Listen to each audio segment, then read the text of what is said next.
Assalamualaikum warahmatullahi wabarakatuh.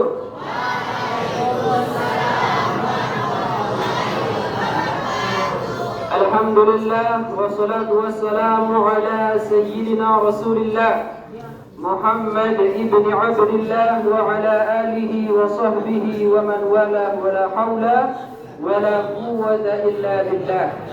Yang sama-sama kita hormati dan muliakan Kepala Sekolah SMA N 4 Mataram beserta seluruh jajaran Dewan Guru, staf TU dan orang-orang yang mengabdi di tempat ini. Kita doakan mereka semua semoga Allah panjangkan umurnya, amin. Mudahkan segala rebel. Anak-anakku yang berbahagia, pertama-tama tidak lelah-lelahnya kita untuk mengaturkan rasa terima kasih kita kepada Allah Subhanahu wa Ta'ala yang sampai dengan detik ini Allah Subhanahu wa Ta'ala masih memberikan kenikmatan yang begitu tak terhingga dan tak terbatas. Kenikmatan yang satu cuma 2-3 kali tidak akan pernah terulang lagi. Kenikmatan tersebut namanya kenikmatan hidup. Orang-orang yang paham arti nikmat hidup mereka orang yang sudah meninggal. Tapi kemudian mereka yang masih hidup terkadang mereka tidak paham arti perjuangan kehidupan tersebut. Maka kemudian anak-anakku yang berbahagia, jangan sampai kemudian kita akan menjadi seorang mayit yang mengatakan dalam kubur, "Ya Allah, kembalikan aku ke dunia. Niscaya aku akan pakai waktuku di dunia tersebut untuk mengamalkan amal-amalan kebaikan." Kata mereka yang sudah meninggal dunia. Namun kata mereka yang masih hidup di dunia, apa katanya? "Ya Allah, nantian saja ibadahnya, nantian saja sholatnya. Kami masih senang terlena dengan kegiatan kesibukan ini."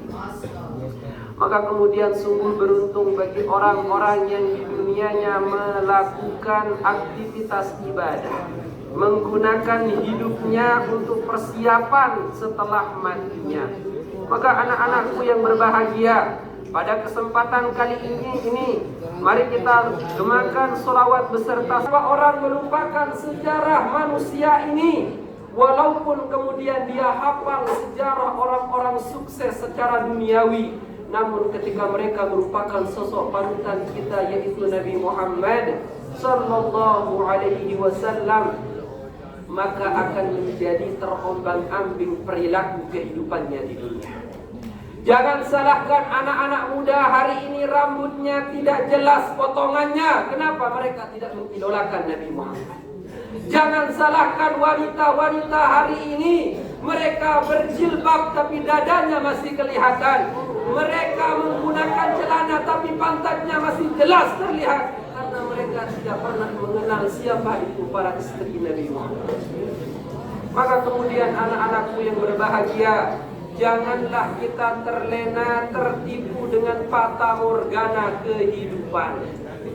Kehidupan yang kita sangka lama di dunia ini tidak akan pernah berhenti, tidak akan ada sudahnya kalau kita tetap menuruti keinginan kita. Maka mari hidup ini belajar kita taati, kita laksanakan keinginan dan aturan Allah Subhanahu. Anak-anakku yang berbahagia, dalam kesempatan kali ini kita masih hidup di bulan-bulan Syawal. Lebih tepatnya hari ini kita sudah menginjakkan kaki di penghujung bulan Syawal, 28 Syawal 1447 Hijriah yang bertepatan 17 April 2020. Saya akan sampaikan sedikit terkait tentang keberkahan bulan suci Ramadan. Anak-anakku, siswa-siswi SMA Negeri 4 Mataram, kalau kita mau lihat, kalau kita mau cermati, apakah kemudian kita mendapatkan keberkahan bulan suci Ramadan apa tidak? Apakah kita mendapatkan kebaikan dan rahmat dan kasih sayang Allah selama kita menjalani ibadah, amalan, puasa di bulan suci Ramadan? Setidaknya bisa tergambar dari 3 perkara. Yang pertama kata para ulama, Keberkahan Ramadan tersebut akan terpancar dari kehidupan seseorang setelah meninggalkan bulan suci Ramadan. Ketika yang pertama kata ulama, thubutul khair. Ketika kebaikan tersebut melekat tetap dalam dirinya. Ketika bulan suci Ramadan, amalan-amalan kegiatan banyak dilakukan, amalan-amalan ibadah banyak dikerjakan, maka amalan tersebut akan tetap dikontinui, dilakukan, dilazimkan, dikonsistensikan selama bulan-bulan selanjutnya.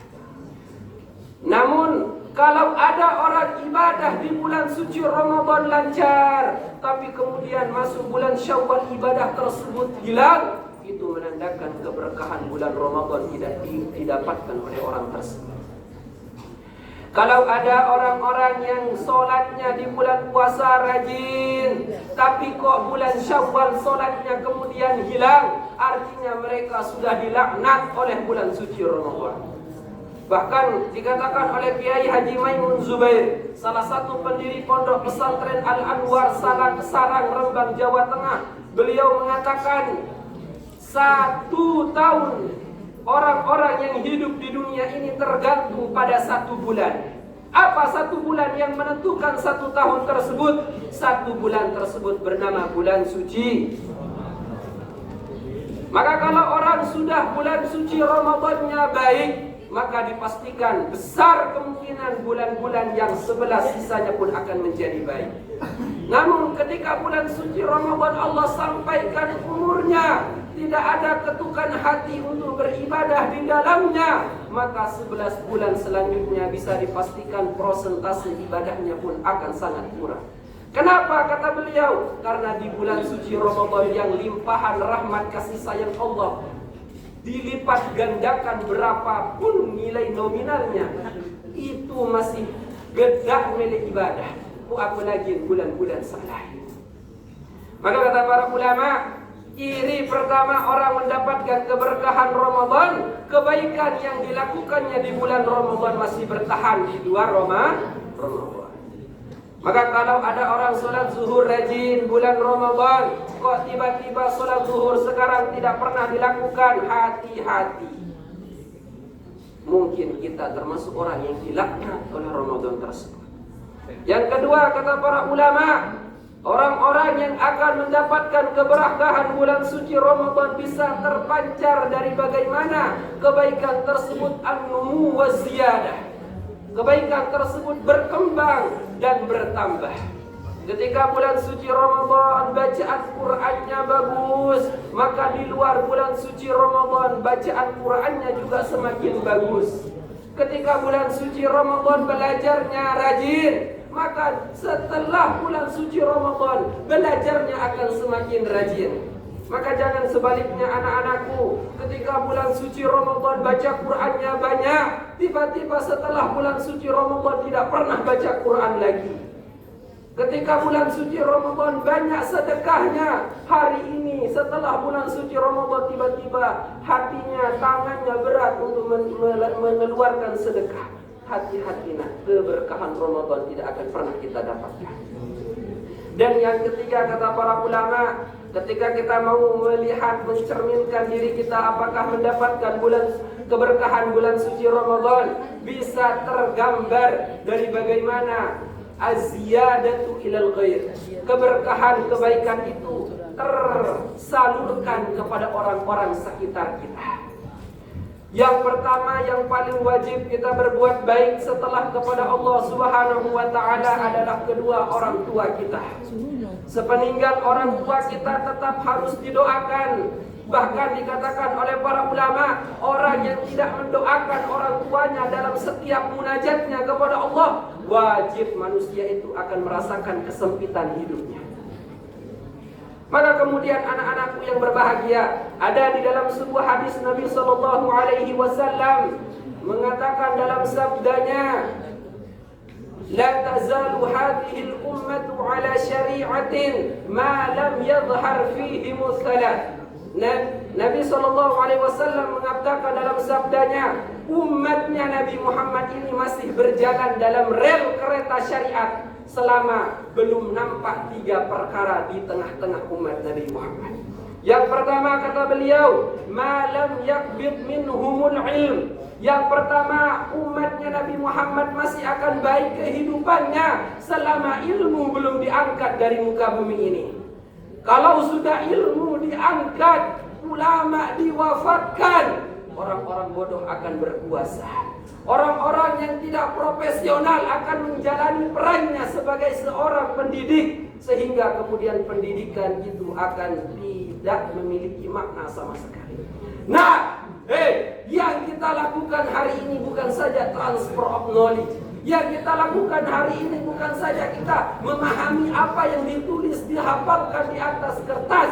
Namun yang kita pelajari hari ini adalah bagaimana akhlak, sopan santun, kebaikan.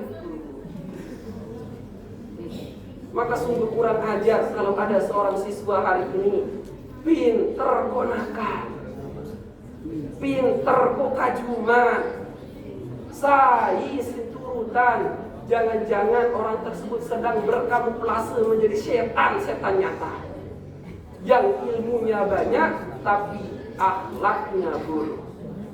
Maka anak-anakku yang berbahagia, selama ilmu pengetahuan masih kita rasakan, mari cari ilmu pengetahuan. Imam Asy-Syafi'i mengatakan, hayatul fata wallahi bil ilmi wat tuqa idza lam yakuna la'tibaran li dzatihi. Kata Imam Muhammad bin Idris Asy-Syafi'i, sesungguhnya kehidupan seorang pemuda akan berorientasi dalam keilmuan dan ketakwaannya kepada Allah. Bukan kepada kegantangan dan kecantikan, bukan kepada motor, mobil, sepeda, sepatu, pakaian yang kita lakukan dan kenakan. Namun kehidupan seorang pemuda dilihat dari bagaimana keilmuan dan ketakwaannya kepada Allah. Tidak punya 2 perkara tersebut tidak berarti sama sekali kepemudaannya. Yang kedua kata Nabi Muhammad, umat ini masih berjalan dalam jalan syariatnya Allah. Mal wa yakthuru fiha auladul khubsi aw qala waladul hinsi. Umat ini masih dalam keadaan baiknya selama pemuda-pemudanya, anak-anaknya belum condong kepada hal-hal yang berbau kotor dan najis. Kalau sudah kemudian anak-anaknya generasi muda condong kepada perkara yang jorok, najis dalam perkara agama, maka itu menandakan kebaikan akan sangat sedikit dalam kehidupan kita. Bagaimana contoh seorang pemuda sekarang condong hatinya kepada perkara-perkara yang merusak. Yang pertama, hatinya sudah tidak terikat lagi dengan ilmu. Dia sekolah tapi tidak pengen untuk jadi orang pintar. Dia sekolah tapi mungkin mencari ilmu saja, tidak mencari adab. Di sekolah yang dia lakukan hanya main-main. Di sekolah yang dia lakukan hanya main game, hanya main sesuatu yang tidak bermanfaat untuk akhiratnya. Maka kalau sudah banyak anak-anak seperti itu, artinya kebaikan-kebaikan Allah di umat ini sedang diangkat pelan-pelan. Dan yang ketiga terakhir kata Nabi Muhammad ini yang paling mengenaskan dan paling memprihatinkan. Apa kata Nabi Muhammad? Wa yakthuru fiha as-sabqun. Dan kata Nabi Muhammad, kebaikan umat itu masih ada selama orang-orang yang bergelar as-sabqun ini masih belum nampak di tengah-tengah kita. Para sahabat nanya, ya Rasulullah, apa orang-orang as-sabqun tersebut? Maka Nabi Muhammad mengatakan, nashbun fi akhir zaman tahiyyatuhum saltaqaw at-tala'un. Mereka orang-orang yang bergelar at-tala'un, as-sabqun, itu adalah mereka orang-orang yang ketika bertemu, penghormatan mereka itu adalah saling caci maki, saling ejek mengejek, sebut nama hewan, sebut nama bapaknya, sebut nama kekurangannya, padahal dia ketemu saling menghormatinya seperti itu. Saking banyaknya dosa yang dilakukan oleh mereka ini. Bahkan ketika menyapa orang, kucing, hewan-hewan yang kita bahkan dengar itu kok jijik gitu loh. Tapi ada mereka hari ini orang-orang yang bertegur sapa seperti itu. Artinya mereka orang ini kebaikan yang diberikan oleh agama tidak akan pernah mereka rasakan. Maka dari sekarang ambil pelajarannya. Ketika kita bertegur sapa sama teman kita, ucapkan tahiyatuhum fihas salam. Ucapkanlah penghormatan salam kepada sesama muslim kita. Jangan ejek mengejek, jangan caci memaki, jangan saling kita itu melontarkan penghormatan kepada orang menurut cara-cara yang tidak baik. Siap kira-kira? Semoga apa yang saya sampaikan dalam kesempatan kali ini berupa nasihat dari para ulama dapat memompa keimanan dan ketakwaan dan semangat kita untuk menuntut ilmu. Amin ya rabbal.